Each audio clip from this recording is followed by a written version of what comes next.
Hi everyone, my name is Arjun Suresh. I'm currently a first year undergraduate student at the University of North Carolina, Chapel Hill.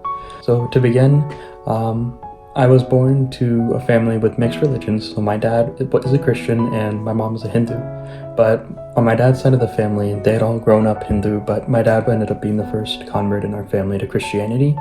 And then later on, his parents, my grandparents, also converted. So growing up, I had both worlds, so to speak. I had the Christian world and I had the Hindu world, and I was taught both. And even at a young age, I recognized that both of these worldviews couldn't be true because both of them are fundamentally opposed to each other. And so because of this, I was always trying to think of, which one is right? What's the right worldview? Because it can't be both.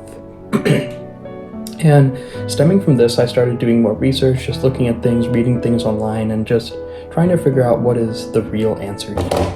But growing up, anyways, I was still part of both religions. I actually used to tell people when I was growing up in school that I'm half Hindu, half Christian, which I now realize isn't really a thing. But I would basically spend every morning praying to the idols, the Hindu idols, and then every night when I go to sleep, I would be praying to Jesus with my dad. And so growing up, it was very confusing to me, kind of trying to put both of these worldviews together and seeing how they both work in practice. And that was something that was really pushing me. It was a nagging feeling that I now recognize as the Holy Spirit helping me to try and understand the reality of what I was doing, to try and help me understand the reality of Christianity and how that was the one true religion, the one true worldview. And so as I was growing up, I just continued being part of both of these practices, learning more about each of them as I just continued to grow. And then eventually when I was in third grade, in that summer, I had gone to a summer camp at our local church, the church my dad went to, and that we go to now.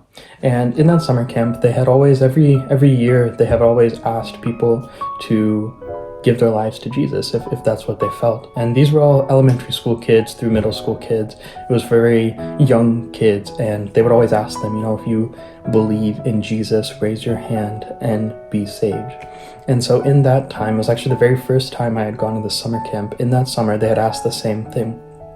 And in that moment in time, I raised my hand, and I just remember now looking back at it, seeing myself almost like a profile view, raising my hand and just remembering how God reached out to me in that moment and how he saved me in that moment. And that was the moment I was saved, and that's something I'll just never forget. But leading up to that, there was many things that brought me to that point. And one of those things was actually seeing my dad pray by himself. So one time when I was very young, I'd woken up very early in the morning, let's say 4 a.m., 3 a.m., something like that, and I'd just come downstairs, looking around, seeing what to do. I was younger than third grade, and just looking around, seeing, who's awake, what can I do, things like that. And I noticed that the light was on in the basement, so I had come downstairs and noticed the light in this room actually was on, and I opened it and I see my dad just kneeling on the ground, weeping and praying.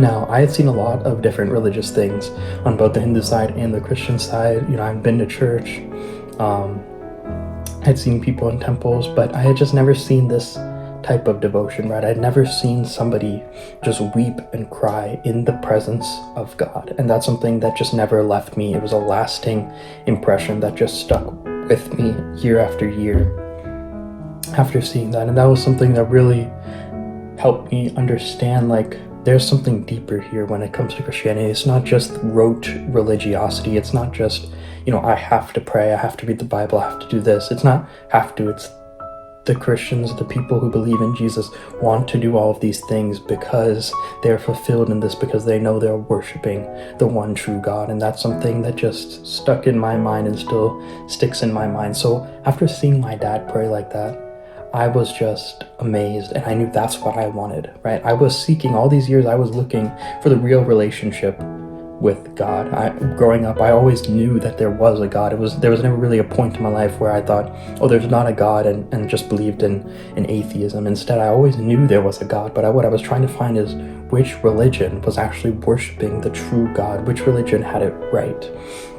And that's when I understood that it was Christianity, that it must be Christianity because of this relationship that my dad had with God. It wasn't a one-way thing. It wasn't just him talking or him doing something just for the sake of it, but him actually communicating with the one living God. And that was just something that blew my mind and something that I was seeking. And so after third grade, after that summer camp, when I was saved, it took many years after that, at least until fifth grade to sixth grade, for me to kind of extricate the two belief systems, because for so long, right, my entire life, I had been practicing both. And they kind of fused, and it was just a lot of things going on in my head. But over those next couple of years was when the Holy Spirit was really tearing apart the two and trying to help me understand what is real about Christianity and what's not, and helping me understand what is God actually asking us to do. And eventually, right, I had that relationship. When I accepted Jesus, I had the same relationship my dad had with God and still has with God, of course, right? And so that was really the fulfillment for me of that entire journey of seeking God and looking for God. And now, after so many years, right, I'm still having that relationship. I still remember what my dad was doing that time, and I'm still in awe that I too am able to experience this wonderful and amazing relationship with God, that he has chosen me for salvation, that he has brought me to a place where I can believe in him, and he has helped me to do that. And of course, I'm eternally grateful to him for that. And I remember every time I go into prayer, I'm remembering that it's a gift, that it's something that God has given me, that it's not something I just automatically have a right to. It's something that he bought for me in the death and resurrection of his son, and in Jesus' life too. And it's just an amazing feeling to feel that.